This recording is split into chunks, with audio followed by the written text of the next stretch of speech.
이 시간 하나님께서 우리에게 주신 말씀 신약성경 마태복음 16장 13절에서 20절까지의 말씀입니다. 저와 여러분이 말씀 한 절씩 교독하시고 마지막 20절은 한 목소리로 봉독하시겠습니다. 제가 먼저 13절 말씀 봉독합니다. 예수께서 빌립보 가이사랴 지방에 이르러 제자들에게 물어 이르시되 사람들이 인자를 누구라 하느냐? 이르되 너는 세례요한 너는 엘리야 어떤 이는 예레미야가 선지자 중에 하나라 하느니라. 이르시되 너희는 나를 누구라 하느냐? 시몬 베드로가 대답하여 이르되 그는 그리스도시요 살아계신 하나님의 아들이시니라. 예수께서 대답하여 이르시되 바요나 시몬아 네가 복이 있도다. 이를 내게 알게 하니는 혈육이 아니요 하늘에 계신 내 아버지시니라. 또 내가 내게 이르노니 너는 베드로라. 내가 이 반석 위에 내 죄를 세우니 음부의 권세가 이기지 못하리라. 내가 천국 열쇠를 네게 주리니 내가 땅에서 무엇이든지 매면 하늘에서도 매일 것이요 내가 땅에서 무엇이든지 풀면 하늘에서도 풀리리라 하시고 이에 제자들에게 경고하사 자기가 그리스도인 것을 아무에게도 이르지 말라 하시니라. 아멘. 함께 말씀을 보고 있고요. 오늘은 특별히 너희는 나를 누구라 하느냐 라는 질문을 가지고 함께 주님의 질문에 대답해보는 시간을 갖고자 합니다. 나의 타자라고 하는 책이 있습니다. 우리 책 한번 띄워주죠. 이 책입니다. 무척 심플한 책인데요. 슬라보의 지젝과 러셀 그리그를 비롯한 여러 일종의 철학자들이 글을 쓴 것을 모은 그런 책입니다. 소문을 모은 책인데 주로 정신분석과 관련된 그런 책입니다. 아주 쉬운 내용은 아니지만 그렇다고 읽지 못할 내용의 글들도 아니기 때문에 한번 시간 되시면 읽어보시면 도움이 될 듯 합니다. 그런데 그 책의 내용 중 서문에 좀 마음에 드는 문장이 있어서 하나 읽어드리려고 여러분들에게 책을 좀 소개했습니다. 이런 내용입니다. 다음 장 보시면 나올 겁니다. 정체성은 나라는 인식인 동시에 타인이 나를 받아들이는 방식이다. 성장기를 거치면서 누구나 이 나라는 의식을 확고히 수립하도록 기대해 받는다. 정체성을 갖는 것은 자아의 입장에서뿐 아니라 타자와의 관계에서도 필수적이다 라고 기록되어 있습니다. 이게 이 책을 번역한 강수영이라고 하는 학자가 기록한 전체의 책을 번역하면서 자신의 감정을 적어놓은 그런 번역가의 서문과 같은 말입니다. 여기서 우리 이 문장을 보면서 한 가지 정체성에 관한 통찰을 얻게 됩니다. 그게 뭐냐면 정체성에 있어서 나 스스로 내가 어떤 사람인가에 대한 자각도 중요하겠지만 동시에 다른 사람이 타인이 나를 바라보는 그 시각도 더불어 중요하게 영향을 미친다라는 겁니다. 즉 누군가가 정체성을 갖기 위해서는 단지 나 자신에 대한 인식뿐만이 아니라 타인과의 관계에서 오는 그 관점도 중요하다라는 것을 이야기해주고 있습니다. 우리가 어떤 존재로 인식되는 것은요, 스스로에 대한 자각, 내가 누구야 라는 자각도 있어야 되겠지만 이 나 혼자 살아가는 세상이 아니잖아요. 더불어 살아가는 많은 사람들이 함께 살아가는 이 세상에서 타인이, 즉 다른 사람이 나를 바라보는 시각도 여전히 중요하다는 것을 의미합니다. 혼자서 외톨이로 무인되어 살아간다면야 뭐 다른 사람이 보는 사람이 없으니까 나 혼자 어떻게 살든지 간에 내가 스스로 생각하는 게 나의 정체성을 주장하는 것이겠지만 관계를 맺고 사회 구성원으로 살아가는 이 세상에서 타인과의 관계는 나의 정체성을 주장하는 데 중요한 의미로 다가옵니다. 요즘 우리 사회에서 가장 큰 이슈로 자리 잡고 있는 것이 조국입니다. 조국. 대한민국 조국에서의 조국이 아니라 일개 개인으로서의 조국. 이 조국에 문제를 미치고 있습니다. 완전히 조국 현상이라고 하는 그런 새로운 패러다임도 생겨나기 시작했습니다. 한창 뜨겁게 올여름을 달구었던 일본 제품 불매 운동도 잠재운 것이 조국 현상입니다. 이게 엄청난 거예요. 요즘 일본과 관계된 뉴스 별로 나오지 않습니다. 그냥 이렇게 유야무야 되는 것처럼 보이지만 여전히 진행은 되고 있겠죠. 그럼에도 불구하고 여전히 조국과 관계된 사건은 뉴스를 비롯한 온갖 매체의 주요 기사로 여전히 여러분들이 네이버나 다음이나 또 각종 신문을 보면 항상 머리 기사 가운데 관련된 기사로서 최소한 반 이상이 그걸로 채워지고 있습니다. 추측컨대 한참 시간이 흐른 다음에 이 현상이 끝난 다음에 사회학이나 정신분석학 혹은 정치학을 공부한 학자들 가운데서는 이 현 사태에 대해서 분석한 글들을 가지고 논문을 쓸 거고 이것에 대한 논문들도 많이 발간되어 나오지 않겠느냐 그런 생각을 해봅니다. 자, 그런데 저는 이런 생각을 해봅니다.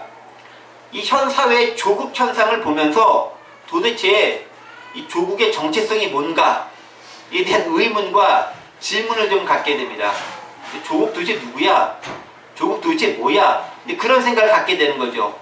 조국을 기점으로 대한민국이 딱 양분화됐어요. 남북으로 양분화된 게 아니라 조국을 기점으로 사실 이건 좀 진보적인 세력과 보수적인 세력이 딱 양분화된 겁니다.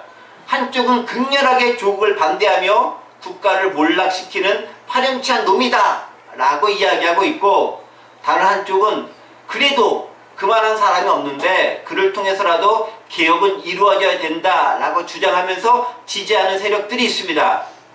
한창 젊은이들 사이에서도 이 조국이 인기가 무척 많았던 그런 인물이었는데 요즘엔 또 그것도 그렇지 않은 것 같아요. 특별히 청년들층 사이에서 이 조국에 대한 반대가 심심치 않게 많이 드러나고 있습니다. 서울의 유수 대학에서 조국 반대 촛불 집회도 벌어지고 있습니다. 이유는 간단하죠. 그가 예전에 했던 말과 지금 그의 자녀를 통해 보여주고 있는 행동이 일치하지 않다는 데서 오는 배신감, 분노가 표출되고 있고, 또 조국으로 대표되는 사회 엘리트 계층의 극단적인 특혜와 그로 말미암아 그것을 갖지 못한 이 청년 세대들의 상대적 박탈감이 크다는 것을 얘기해주고 있는 거죠. 그것이 바로 지금 정권이 주장하고 있는 공정과 공평과 정의의 가치에 위배되는 거다라고 하면서 크게 젊은이들 사이에 분노가 일고 있는 것도 사실입니다. 그러나 다른 한편으로는 지금 그를 비판하는 수많은 정치인들과 지식인들 중에서 그래도 조국만큼 깨끗한 사람이 도대체 살아볼 수 있을까라는 생각이 들기도 해요. 아시겠지만 청문회 때 한참 이렇게 비방하고 막 얘기했었던 그 정치인들의 그 아들과 딸이 지금 문제가 되고 있어요. 그런 거 보면은 참 누구를 함부로 비판할 수도 없다라는 것을 알게 됩니다. 더불어서 그래도 온전하지 못한 사회를 개혁하려는 노력을 가진 사람이 조국이니까 믿고 후원해줘야 된다라는 의견도 만만치 않게 제기되고 있습니다. 특별히 검찰로 상징되는 권력기관을 견제하고 그 철옹성을 무너뜨릴 나름대로의 최적자가 조국이니까 그래서 그를 지지해야 된다라고 하면서 검찰과 조국의 대결인 양 비춰지기도 합니다. 자, 그런 사회현상들 바라보면서 여러분들은 조국에 대해서 어떤 정체성으로 규정하고 생각하고 여기고 판단하고 계십니까? 조국 본인 스스로도 나는 이런 사람이야 라고 말한 것들이 여러 언론에 표현된 적이 있습니다. 나는 자유주의자면서 사회주의자이기도 하다라는 다소 모순된 듯한 말을 하기도 했고 스스로 정체성을 규정하기도 하지만 그건 이제 그분의 문제고, 그럼 그분을 바라보는 여러분들이 생각하는 조국의 정체성은 무엇일까요? 그러니까 조국의 정체성이라는 것이 본인 스스로가 생각하는 정체성도 중요하지만 타인이 바라보는 정체성도 중요하잖아요. 그렇다고 하면 여러분들이 바라보는 정체성은 무엇입니까? 그리고 무엇을 근거로 그분을 평가하고 그분은 이런 분이야 라고 정의를 내리고 있습니까? 자, 이 지점에서 우리가 한 가지 확실하게 언급하고 넘어가야 할 것이 있습니다. 그게 뭐냐면 우리는 우리가 아는 지식적 한계는 지극히 편협되거나 왜곡된 것일 수 있다는 거예요. 우리가 아는 게 전체를 다 알 수는 없다라는 거예요. 지극히 일부, 큰 코끼리가 있으면 발톱 하나 만지고 이게 코끼리야 라고 말할 수도 있다라는 거예요. 특별히 여러분 다 동의하는 것이겠지만 요즘 언론이나 매체에서 보도하는 내용 중 상당수는 검증된 팩트에 기인한 것보다는 그럴 수도 있을지 모른다는 추측과 의혹에 기반한 것들이 많습니다. 그걸 일단 구분해내는 게 일단 중요한 거예요. 그렇다면 그런 추측과 의혹에 기반한 여러 가지 기사들을 과연 정당하고 정확한 것이라고 믿고 그것에 대해서 우리가 어떤 사람을 판단할 수 있겠느냐라는 거예요. 물론 완전히 객관적인 평가가 존재하기 쉽지 않은 상황이지만 최소한 우리는 확인된 팩트를 가지고 나름대로 합리적이고 논리적인 근거를 제시하면서 누군가를 혹은 무언가를 평가할 수 있어야 됩니다. 그렇지 않으면 어느 한 사람을 감정적이고 악의적으로 매장시키거나 몰락시킬 수도 있고 불의한 사람을 아주 엄청난 의인으로 만들 수도 있는 거예요. 최소한 누군가가 그러던데 들려오는 소문이 있던데 있단 말 말고 내가 확인해보고 검증해보고 경험해보고 조사해본 바에 의하면 이라는 것을 근거로 이야기할 수 있어야 된다라는 것입니다. 정치 얘기 안 하는데 잠깐 말씀을 꺼내면서 시작을 했습니다. 왜 그러냐? 오늘 본문도 연관이 좀 되어져 있기 때문에 그렇습니다. 이제 오늘 본문과 관계된 내용을 앞에 제가 던졌던 내용들과 연관시키면서 좀 생각해 보도록 하겠습니다. 오늘 본문은 예수님의 정체성이 누군가, 무엇인가에 대한 내용을 가지고 우리들에게 질문을 던지고 있어요. 처음에는 제자들에게 던지는 질문이지만 사실 이 성경을 읽는 오늘날 우리들에게도 동일하게 던지는 질문입니다. 너희는 나를 누구라 하느냐? 라고 제자들에게 물으셨지만 마태복음 16장을 읽고 있는 여러분들에게도 저에게도 동일하게 예수님은 물어보는 거예요. 아무개야 너 그러면 너는 나를 누구라고 생각해? 너에 대한 나의 정체성은 뭐야? 그리고 그렇게 생각하는 판단 근거는 뭐야? 라고 우리에게 질문을 던진다라는 거예요. 그때 우리는 누가 그러던데요 라면서 대답하는 게 아니라 제가 보기에는 이러이러하기 때문에 이렇습니다 라고 명확하고 분명하게 고백하고 그것을 말씀드릴 수 있어야 된다라는 거예요. 예수님의 정체성에 대한 문제점을 가지고 있었던 예수님의 자신의 정체성에 대해서 제자들에게 물어봤던 그 시점에 예수님은 상당한 인기를 구가하고 있었던 그런 인물이었습니다. 세례 요한마저 헤롯에 의해 처형당해 사라지고 난 후에 대중적으로 인기를 얻고 있었던 그 당시 유대 사회에서 가장 큰 인기몰이를 하고 있었던 분이 바로 예수님이었습니다. 왜 그렇겠습니까? 일단 특별하잖아요. 병자를 고쳐요. 귀신도 쫓아내요.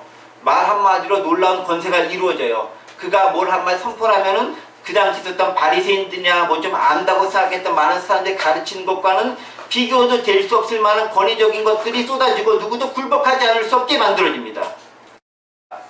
어떻습니까? 가난하고 어려운 사람들과 함께하면서 그들의 친구로 존재하고 자리매김을 하니 서민들에게는 엄청난 인기가 있었지만 반대로 뭔가 기득권을 가지고 있고 권력을 잇고 지금 체제를 유지하고 싶었던 사람들에게, 즉 소위 말하는 엘리트 계층이 보기에는 눈에 가시처럼 존재하는 것이 예수님이었습니다. 자, 그런 상황을 염두에 두고서 오늘 본문을 좀 접근해 들어가 보자는 겁니다. 우리 13절 말씀을 보면은 예수님께서 제자들과 어느 한 지역으로 가십니다. 어느 지역으로 가시죠? 우리 13절 말씀 보겠습니다. 13절 보시면 알겠지만 예수께서 빌립보 가이사랴 지방에 이르러 제자들에게 물어 이르시되 라고 하면서 갑니다. 어디로 가죠? 빌립보 가이사랴라고 하는 지방으로 가시는 것을 알 수 있습니다. 자, 그런데 이 빌립보 가이사랴 지방이 어느 지역인지 조금 우리가 알 필요가 있고 생각해 볼 필요가 있습니다.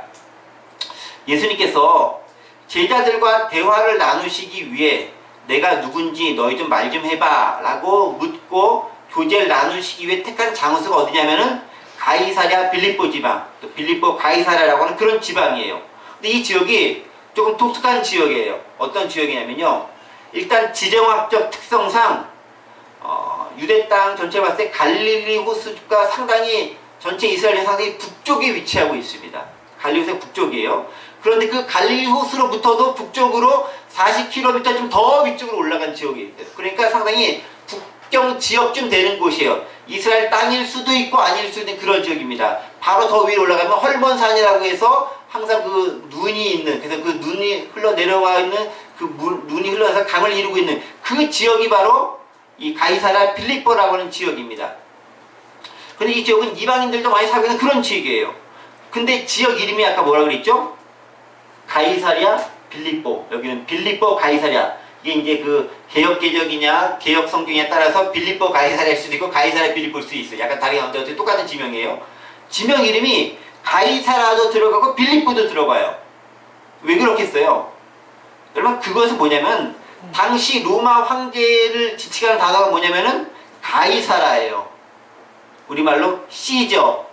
케사르라고도 하죠. 이게 똑같은 말인데 이게 가이사라예요. 그러니까 이 가이사랴, 즉 로마 황제를 기리고 추모하고 존중하고 숭배한다라는 의미에서 만들어진 붙여진 명칭이 바로 가이사라라는 지역인데 누가 이 명칭을 붙였냐면은 헤롯 빌립이 지은 거예요. 그러니까 자기 이름을 따서 지은 거예요. 빌립이 가이사라라고 이름을 붙인 지역이라고 해서 빌립보 가이사랴라는 명칭이 붙어진 곳입니다.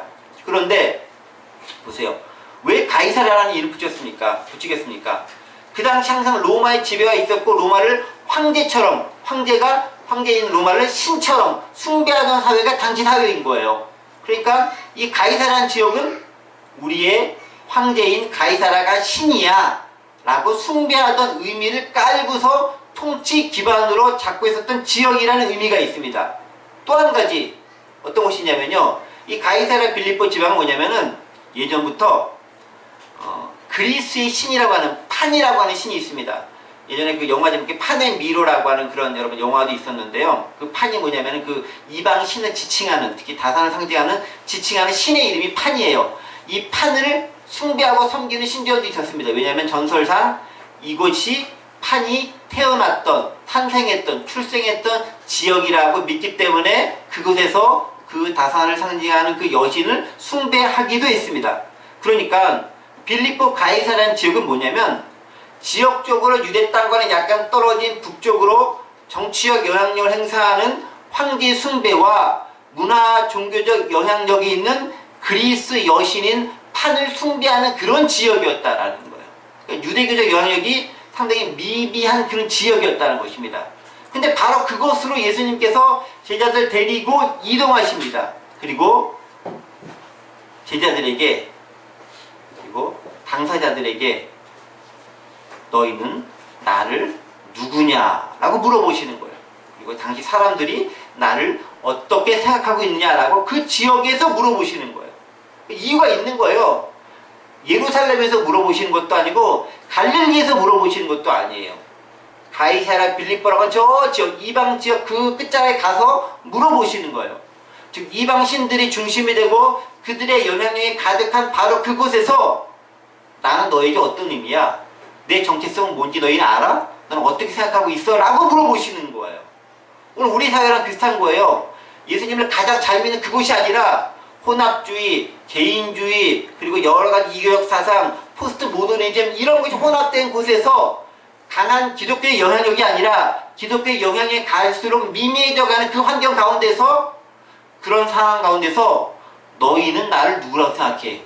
사람들은 나를 누구라고 보고 있어? 라고 제자들에게 질문을 하십니다. 예수님의 의미와 정체성이 무엇인지 그곳에서 질문하고 있습니다. 동일하게 서울 한복판에서 저와 여러분들에게도 예수님께서 물어보시는 거죠. 너희는 나를 누구라 하느냐? 먼저 예수님은 13절 하반절에 기록된 것처럼 제자들에게 자신에 대한 사람들의 반응을 물으십니다. 13절 하반절 보면은 사람들이 나를 누구라 하느냐라고 물어보십니다. 그러니까 제자들이 이어지는 14절에서 대답을 하죠. 뭐라고 대답합니까? 더러는 세례 요한, 더러는 엘리야, 어떤 이는 예레미야나 선지자 중에 한 명입니다 라고 사람들이 대답한다고 제자들이 예수님께 아뢰입니다. 그러니까 사람들이 바라보는, 그리고 사람들이 인식하는, 그 당시에 사람들이 생각하는 예수님에 대한 인식과 생각이 뭐냐면 이거인 거예요. 예수님 세례 요한 같은 분, 예수님 엘리야 같은 분, 예레미야 같은 분, 혹은 선지자 중에 하나라는 것이 당시 사람들이 예수님에 대해서 갖고 있었던 생각이다 라는 거예요. 어떠세요? 상당히 후한 평가 아닙니까? 나름대로 좋은 평가 내리고 있는 거 아닙니까? 당시 사회가 메시아를 기다리고 있었고, 그런 의미에서 구약시대에 대단한 활약을 끼쳤던 그런 인물들을 끄집어내면서 예수님 당신은 이런 분입니다 라고 사람들이 이야기한다고 고백하는 겁니다. 그런 것들을 봤었을 때는 상당히 예수님에 대한 사람들의 이해가 고무적이다 라고 생각할 수도 있습니다. 그런데 그런 사람들의 예수님에 대한 평가가 상당히 후하고 긍정적이고 좋은 것임에도 불구하고, 여러분 이 사람들의 평가는요 예수님에 대한 정확한 평가라고 볼 수는 없어요. 왜냐면요 무척 단편적이고 파편적인 사실에 근거한, 그리고 떠도는 소문에 근거한 평가이기 때문에 그렇습니다. 여론이라는 게 그렇잖아요. 내가 직접 딱 경험해서 그것을 얘기하는 게 아니라 그렇대, 그렇대, 누가 들려오는데 그렇대, 이거에 기반한 게 여론인 거잖아요. 직접 내가 딱 경험해서 이거야 라고 얘기하는 사람 별로 없잖아요. 누가 얘기하는 거 들어보니까 이렇대 라는 거잖아요. 그러니까 사람들은 예수님을 직접적으로 경험해서 아는 것이라기보다는 당시 사회에서, 거리에서 흘러다니고 떠돌아다니는 말에 근거해서 예수님을 정의하고 또 평가하고 있습니다. 직접 예수님을 만나고 경험하고 그랬던 사람들도 있었겠지만 그 사람들은 극히 소수일 거 아니에요.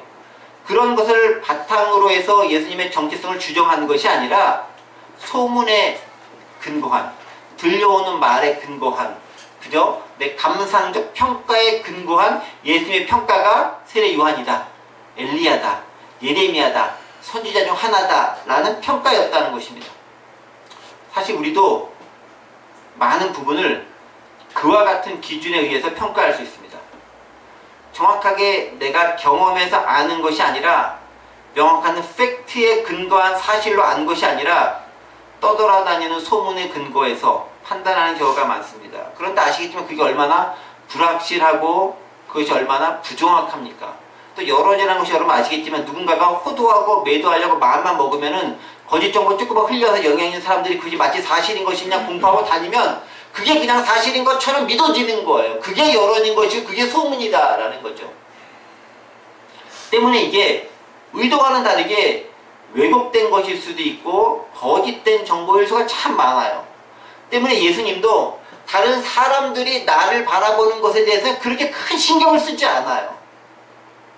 우리의 정치는 여론 의식에서 여론 정치를 하고 그 다음에 이렇게 파퓰러 이렇게 대중정치를 막 하려고 노력을 하고 애쓰고 있긴 하지만 진짜로 영향을 많이 미친 사람들은 그 관계없이 자신의 입장을 꿋꿋하게 밀어나가면서 관철시켰던 사람이 나중에 결국 사실이 그랬구나 판단되면서 그가 결국은 큰 지지를 얻는 것을 발견할 수 있습니다. 예수님도요, 사람들의 평가에 사실 별로 관심 두지 않아요. 진짜 예수님 관심이 뭐냐면요, 이렇게 단편적이고 파편적인, 그리고 들은 바에 따른 피상적인 지식을 근거로 정체성을 정의하는 사람들의 평가가 아니라 뭐에 대해 관심 있겠어요? 나랑 같이 다니고 생활하고 같이 밥 먹고 오랜 기간 나와 더불어 있었던 그 제자들, 너희들이 나를 누구라고 생각하느냐에 훨씬 더 깊은 관심을 가지고 있는 거예요. 정말 중요한 평가는 대중의 평가가 아니라 정말 내 옆에 있는 사람이 나를 어떻게 봐주냐가, 그게 진짜 중요한 평가가 된다는 거예요. 왜 그렇겠어요? 그가 진짜 정확하게 보기 때문에 그런 거예요. 대중은 만들어진 것을 가지고 평가하는 거예요. 우리 연예인들 많이 보세요. 우리 연예인들 머릿속에 그런 이미지 뭐냐면은 영화에서, 드라마에서, CF에서 만들어진 이미지가 진짜 그 사람인지 알고 생각하고 있어요. 근데 실제 그 사람을 보면 그게 아니잖아요. 그럼 만들어진 이미지야. 근데 그게 마치 진짜있냐? 믿고 있어요. 이건 온전치 못하다는 거죠. 그럼 누가 진짜 이걸 알아요? 그 사람과 옆에 있는 사람이, 같이 사는 사람이, 오랜 기간 동거했던 사람이, 같이 지내왔던 사람이 가장 정확하게 아는 거예요. 예수님도 마찬가지죠. 진짜로 자신과 더불어 삶을 같이 한 제자들이야말로 예수님의 소소한 부분까지 경험하며 그 의도와 의미를 알 수 있는 존재들이기 때문에 너희들의 평가가 나에겐 진짜 중요해 라고 생각하시는 거예요. 근데 문제는 그럼에도 불구하고 이 미련한 제자들이 예수님을 제대로 알고 있지 못하는 경우가 많다라는 거예요. 쟤도 저렇게 엉터리같이 대답을 하잖아요. 잘 모른다고도 하고 엉터리같이 말도 하고 그러잖아요. 예, 쟤도 경험해보자고 들은 걸로만 얘기하니까 그런 거예요. 같이 있어서 중요한데 그렇지 않다라는 거죠. 같이 살았던 제자들도 예수님을 왜곡하고 편협된 모습을 보고 자신들이 생각했던 방향대로만 해석하려는 경향을 수없이 많이 보여오고 있어요. 예수님 부활 승천하고 오순절 사건 경험한 다음에야 비로소 이게 진짜 예수냐, 비로소 그때 아는 게 제자들의 모습이었다라는 거예요. 그러니까 얼마나 왜곡돼야 알 수 있는 가능성이 많다라는 걸 우리는 제자들을 통해서도 증거할 수 있다는 거죠. 우리 역시 마찬가지입니다. 누군가를 판단하고 정의하고 그 정체성을 규정할 때는 그저 떠돌아다니는 소문이나 찌라시에 근거한 게 아니라 최소한 명확한 사실과 이런 말미암아 내가 경험한 그 경험을 근거로 이야기하고 정의 내릴 수 있어야 돼요. 최소한 누가 이렇게 얘기하는데 그게 아니라 틀린다 할지라도 경험한 바에 의하면이라고 말할 수 있는 것이 돼야 최소한 설득력은 있다라는 거예요. 그러면 신앙적인 부분도 마찬가지 아닙니까? 나 예수님 알아요. 교회 오래 다녔어요. 라고 아무리 얘기해도 그 알미 내가 직접 경험하고 체험하고 공부하고 만나서 얻은 그런 체험이 아니라고 한다면 이게 별 힘이 없는 거예요. 막 장하게 얘기했어요. 근데 네가 경험한 예수님 한마디 소개하면 어때? 그렇게 딱 물었을 때 대답할 수 뭔가 딱 있어야 되는데 그건 없고 아니 우리 목사님이 얘기해 줬는데 어디서 봤는데 이렇게 얘기하면 이건 벌써 설득력이 떨어지는 거가 된다라는 거예요. 그저 누가 들려준 그것도 그 들려준 사람의 정확한 정보나 성향도 알지 못하고 그저 어딘가에서 전해 들은 것만 가지고 이야기한다, 믿는다. 이거 무척 위험한 거다라는 거죠. 특히 요즘처럼 주입식 교육의 대세를 이룬 시대는 더 위험합니다. 그래서요, 우리의 알은 분명한 체험적 알미여야 됩니다. 그리고 그것은 사실에 기반한 알미여야 되고 무엇보다도 예수님 자체가 무엇이라고 스스로 말씀하셨는지 그리고 그것을 기록한 성경에 어떻게 기록한 것인지를 확인해 보고 그것을 내가 경험한 것을 가지고 이야기할 수 있어야 된다라는 거예요. 자, 그 정도 선을 가지고 이제 예수님과 제자들의 대화를 들어가 보겠습니다. 예수님은 자신과 동고동락한 제자들에게 자신이 누구인지 물어보십니다. 15절에서 물어보시죠. 이르시되 15절 너희는 나를 누구라 하느냐. 예수님의 관심은 제자들이 누구라고 생각하는데 관심이 있어요. What about you? 사람들은 그런데 What about 너희들은 어때? Who do you say I am? 너희는 내가 누구라고 생각해? 라고 물어보십니다. 예수님의 관심은 피상적인 알미 아니라 직접 경험하는 제자들이 관심을 가집니다. 그러자 제자들의 대표격인 베드로가 대답을 합니다. 이어지는 16절입니다. 16절 보세요. 뭐라고 대답합니까? 시몬 베드로가 대답하여 이르되 우리가 잘 아는 말씀 주는 그리스도시요 살아계신 하나님의 아들이시니이다 라고 고백합니다. 유명한 고백이죠. You are the Christ, the Son of the living God 이라고 하면서 엄청난 고백을 베드로가 합니다. 자기가 뭐라고 말하는지도 모를 듯한 이 고백을 그러나 베드로의 경험을 토대로 해서 토해내게 됩니다. 그렇습니다. 예수님의 관심은 피상적인 암밖에는 되지 못하는 사람들이 아니라 자신이 함께한 제자들에게 있었습니다. 오늘도 마찬가지죠.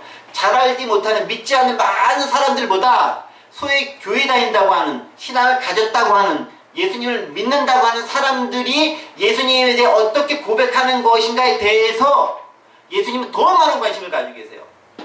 예수님을 믿지 않는 사람들이 예수님에 대해 뭐라고 얘기하는 것에 대해서는 예수님이 그렇게 큰 관심이 없을 수 있어요. 그러나 진짜 관심은 너 나를 믿어? 그러면 진짜 어떻게 믿어? 라고 물어보는 거예요. 믿어? 근데 왜 그거밖에 안 돼? 왜 이렇게 옳지 못한 정체성을 가지고 있어? 왜 이렇게 잘못된 개념을 가지고 있어? 라고 책망하실 수도 있다라는 거예요. 그래서 여러분들에게도 저에게도 똑같이 질문하는 거죠. 우린 예수님을 누구라고 무엇이라고 고백하고 믿고 있느냐라는 겁니다. 스스로에게 한번 질문해 보세요. 나는 예수님을 누구라라고 무엇이다라고 고백하는가. 베드로의 질문과 같은 이것도 있지만 내가 고백하는 예수님은 어떤 분이신가를 이야기할 수 있어야 됩니다. 제자들의 대표적인 베드로가 명확하게 답변을 내놓죠. 뭡니까? 주는 그리스도시요 살아계신 하나님의 아들이시니이다 라고 아주 기가 막힌 답변을 내어놓습니다. 그가 오랜 기간 예수님과 함께 생활하며 겪었던 사실을 토대로 만들어낸 그런 문장입니다. 물론 베드로의 혼자적 수준만으로는 대답하지 못할 그런 문장이기도 합니다. 우리 역시 우리가 믿음 생활하면서 교회를 다니면서 경험하면서 체험한 그 예수님에 대해 이야기할 수 있어야 됩니다. 나만의 예수님을 이야기할 수 있어야 됩니다. 다른 누군가가 그렇다고 이야기한 그 예수님이 아니라 내가 체험하고 경험하고 확인하고 확신하고 믿고 있는 그 예수님을 이야기할 수 됩니다. 그게 전도의 힘이 되고 능력이 되고 다른 사람을 설득할 수 있는 힘이 됩니다. 베드로는 아주 정확하게 예수님의 정체에 대해서 이야기했습니다. 주는 그리스도시요 살아계신 하나님의 아들입니다 라고 얘기했습니다. 때문에 그가 대답한 예수님을 지칭하는 단어들은 실제로 우리가 예수님이 어떠한 분이신가를 이해하는데 무척 중요한 근거로 작용합니다. 그러니까 베드로가 고백한 예수님, 그리고 13절에서 예수님이 자기 스스로를 지칭하면서 불렀던 그 호칭이 예수님이 누구인가를 드러낼 수 있는 중요한 근거가 된다는 것입니다. 자, 그렇다고 하면 오늘 본문을 토대로 해서 드러난 예수님의 정체성을 규정하는 단어와 그 의미가 무엇이겠느냐라는 겁니다. 오늘 본문에서 예수님을 지칭하는 단어, 즉 예수님 스스로가 자기 자신뿐만이 아니라 다른 사람들이 보아주는 지칭하는 단어를 통해서 나타나는 예수님에 대한 것을 크게 세 가지로 나눌 수 있습니다. 이것을 각자는 무척 중요합니다. 그 세 가지가 뭐냐면은 첫 번째가 인자라는 단어고요, 두 번째가 그리스도라는 단어고, 마지막으로 살아계신 하나님의 아들입니다 라는 그 단어가 중요합니다. 자, 가장 먼저 언급되는 단어가 인자라고 하는 단어입니다. 인자라는 단어 어디 나오죠? 13절에 나옵니다. 인자가 자기가 예수님께 스스로 지칭할 때 쓰는 말 인자입니다. 여러분 영어로 인자라는 말을 어떻게 번역하냐면은 The Son of Man이라고 고백합니다. 이 The Son of Man이라고 하는 이 단어는 The Son of Living God이라고 하는 단어와 상당히 대비되는 의미로 사용되기도 하지만 사실은 또 따지면 같은 의미이기도 합니다. 어쨌든 인자는 The Son of Man, 사람의 아들이라는 의미를 가지고 있습니다. 13절에서 예수님은 사람들이 인자를 누구라 하느냐라고 물으시면서 스스로가 자신을 지칭하면서 사람들이 인자를, 즉 나를 누구라고 부르느냐라고 묻고 있습니다. 근데 왜 이렇게 질문하셨겠어요? 인자라는 것, 말대로 뭐겠습니까? The Son of Man, 사람의 아들이라는 거잖아요. 인간의 아들이다 라는 의미잖아요. 그런데 그 인간의 아들, 인간이라는 단어는요, 복음서에서 거의 대부분 예수님께서 스스로 자신을 지칭할 때만 사용하는 단어입니다. 그러니까 인자는 복음서에서는 다른 사람들이 예수님을 인자다라고 부르는 경우는 거의 없고, 예수님 스스로가 나를 지칭해서 얘기할 때 인자를 누구라고 하느냐라고 자신을 지칭해서 부르는 단어가 인자라는 단어다라는 거예요. 그러니까 이 말이 뭐냐면요, 그거죠. 자신을 하나님의 아들임에도 인간의 아들로 낮춰 부르는 의미가 있죠. 겸손의 의미가 있습니다. 성육신에서 인간의 몸을 입고 온 이 땅에 온 그 아들이다라는 의미가 있는 거예요. 그런데 또 한 가지 어떤 의미가 있냐면은 당시 사람들 사이에서 가장 유대 사이에서 그 만연했던 사상이 뭐냐면은 메시아 대망 사상이라는 게 있어요. 메시아가 와서 우리를 해방시켜 줄 거야, 다윗 왕국을 건설시켜 줄 거야 라고 했었을 때 언급되었었던 그 관련된 단어가 또 인자라는 단어가 나옵니다. 그러니까 이것과 예수님은 연결시키는 거죠. 그러니까 예수님께 정확하게 인자가 스스로를 인자라고 부르시면 말했을 때 그 의미가 정확하게 무엇인지 아주 명확하게 드러나지 않는다 할지라도 우리는 이 여러 가지 것을 추론해서 복합적으로 생각할 수 있는 거예요. 모호한 의미로서 인자라는 단어를 사용했지만 그것은 스스로가 인간의 아들로서 오신 하나님의 아들이라는 뜻도 있지만 더불어서 너희들이 그렇게 기다리고 있던 메시아로서의 의미도 동시에 가지고 있다는 것을 내포하면서 이야기하고 있다는 거죠. 그러니까 사람들이 그런 의미를 가지고 바라볼 수 있도록 자신을 인간상에 적용시키면서 이야기하고 있는 거야. 성육신적인 의미가 이 안에 들어가 있다라는 거예요. 자, 두 번째는 어떻게 자기를 표현하면 인자를 무엇이라 하니까 베드로가 고백하죠. 주는, 우리말로는 주는이라고 되어 있지만 영어로 보면은 유로 되어 있기 때문에 이제 주, 또 로드라고 번역이 특별하지 않았습니다. 어쨌든 주는 그리스도입니다라고, 그리스도입니다. 두 번째 핵심의 단어 그리스도라는 단어가 있습니다. 16절에서 시몬 베드로가 고백한 예수님의 정체성을 드러낸 핵심 단어가 바로 이 그리스도라는 단어입니다. 여러분, 그리스도라는 말, 크라이스트라는 단어는 이제 영어는 이제 크라이스트고 이제 헬라어는 크리스토스죠. 이 단어는 말 그대로 헬라어입니다. 그런데 헬라어인 이 크리스토스는 원래 히브리어인 메시아의 헬라어식 표현인 거예요. 그러니까 메시아나 크리스토스나 이제 한국말로 그리스도나 영어로 크라이스트나 다 똑같은 말이에요. 그 번역이 달라지는 것입니다. 그런데 이것이 어떤 의미를 가지고 있냐면 그 뜻은 기름 부음을 받은 자라는 거예요. 그러니까 메시아, 그리스도, 기름 부음을 받은 자, 요 세 단어는 똑같은 말인 거예요. 각자 다른 게 아니라 동일한 것을 지칭하는 말입니다. 그런데 여러분 아시겠지만 구약 시대에 기름 부음을 받은 자는 딱 세 부류만 해당됐어요. 누구죠? 왕과 선지자와 제사장만 기름 부음을 받을 수 있었습니다. 그러니까 뭐예요? 왕이나 선지자나 제사장, 이게 누구예요? 이들은 모두 하나님과의 관계성 속에서 이스라엘 사회 전체를 이끌고 있었던 그런 무리들이에요. 왕은 누굽니까? 하나님을 대신해서 이스라엘을 통치하고 다스리는 사람이 왕이었습니다. 제사장은 뭡니까? 인간 편에 서서 하나님께 뭔가 아뢰고 죄악된 것을 고백했을 때 하나님으로부터 오는 사죄를 선언할 수 있는 게 제사장인 거예요. 선지자는 뭐예요? 인간 세상에서 인간이 잘못하고 온전치 못한 일을 하는 것을 보니까 하나님의 선지자를 통해서 너 그러면 안 돼 라고 하면서 하나님의 말씀과 메시지를 전하여주는 대변인이 선지자인 거예요. 그러니까 핵심이 뭐냐면은 왕이나 선지자나 제사장이나 모두 하나님의 통치권으로 가진 자로서 하나님과 깊이 있는 소통을 통해 다스리고 다스림을 받는 매개자라는 의미를 가지고 있는 거예요. 그게 메시아고 그게 그리스도인 거예요. 그리고 그게 바로 기름 부은 자들로서의 각자의 역할들로 나눠져 있는 왕과 제사장과 선지자들이라는 거예요. 이 모든 것들이 예수님 안에서 온전히 이루어졌다라는 거예요. 그러니까 주는 그리스도라는 말은 그 모든 것들이 다 그 안에 포함되어 있다라는 거예요. 그 의미를 정확하게 알고 베드로는 고백을 한 거죠. 근데 마지막으로 또 한 가지 고백이 있습니다. 주는 그리스도시요 뭐라고 고백합니까? 살아계신 하나님의 아들입니다 라고 고백합니다. 영어로 보면 뭐라고 되어 있냐면은 The Son of the Living God이라고 되어 있습니다. 더라고 하는 그 정관사가 붙어 있어요. The Son and the Living God. 그 하나밖에 없는 그 살아계신 하나님의 그 아들이라고 딱딱 지칭하는 거예요. 하나님의 수많은 아들 이게 아니라 딱 그분 딱 지칭하는 그거예요. The Son of the Living God인 거예요. 그 살아계신 그분의 아들이라는 거예요. 그분이 누구? 예수님이라는 거예요. 이건 뭐냐면은 The Son of Man, 즉 인자와 상당히 대비되는 개념인 거죠. 인간의 아들로서 이 땅에 오신 그 예수님이 있지만 실제로 하늘의 통치자로서 하나님의 아들, 신적 존재로서 하나님을 강하게 드러내주는, 지칭하는 그 단어가 The Son of the Living God, 살아계신 하나님의 아들이라는 단어예요. 이 단어도 역시 16절에 나오고 13절에 언급된 예수님께서 자신을 낮추며 고백했던 인자라는 말과 대조되기도 하고 대비되기도 하면서 일명 연결되어 있는 그런 단어이기도 합니다. 왜냐? 성육신을 얻고 이 땅에 오셨을 땐 인자의 모습으로 비춰줄 수 있지만 근데 그의 본질과 본체는 무엇이에요?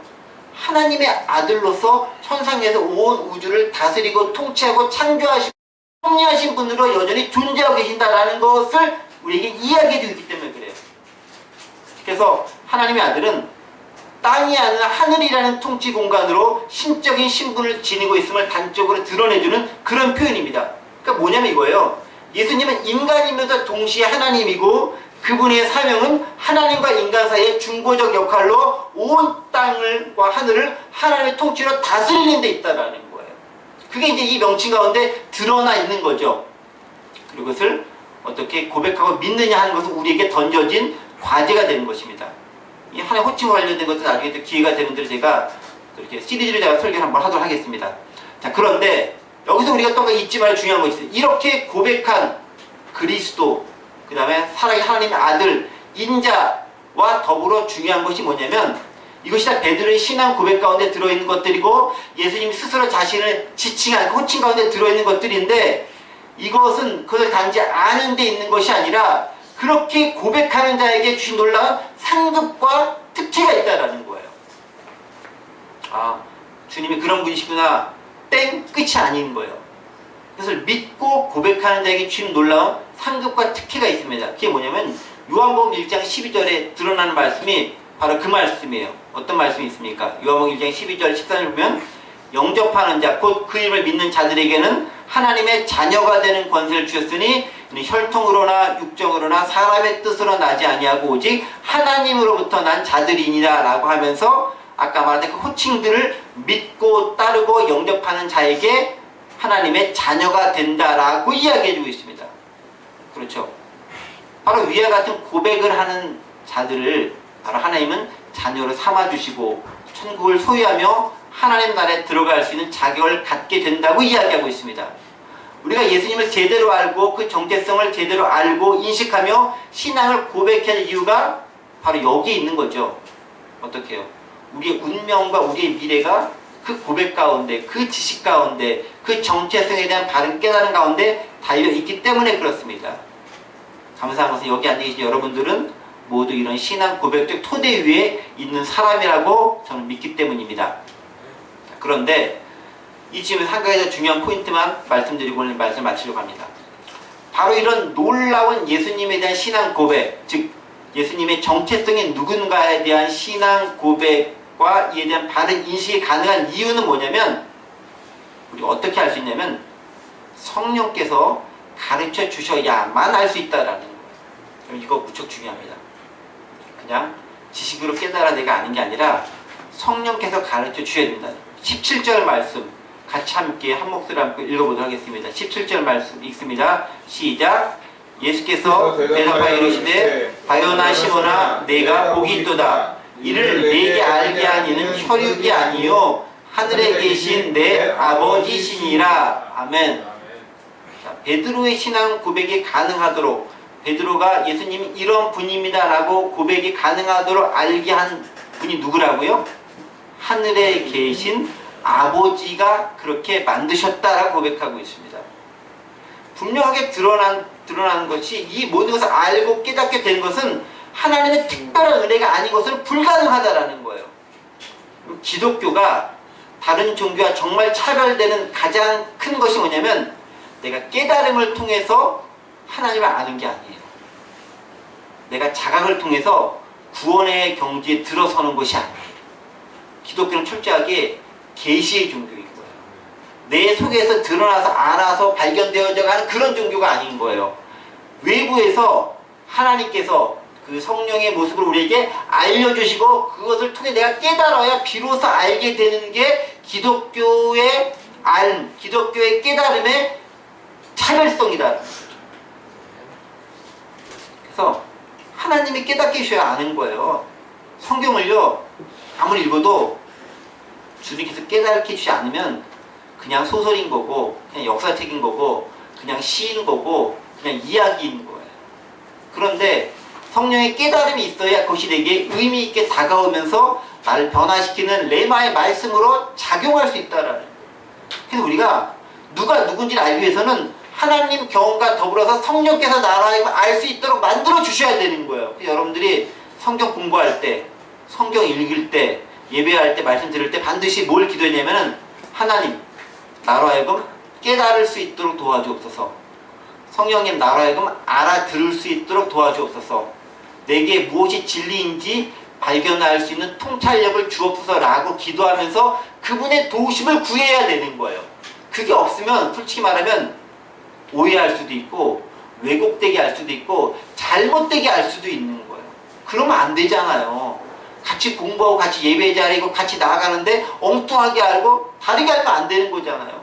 같은 사실에 대해서도 얼마나 다르게 해석하는 것들이 많아요. 그게 아니라 제대로 깨달아 알 수 있는 것이 은혜인데 그게 성령님의 능력으로 말미암아서만 가능하다라는 거예요.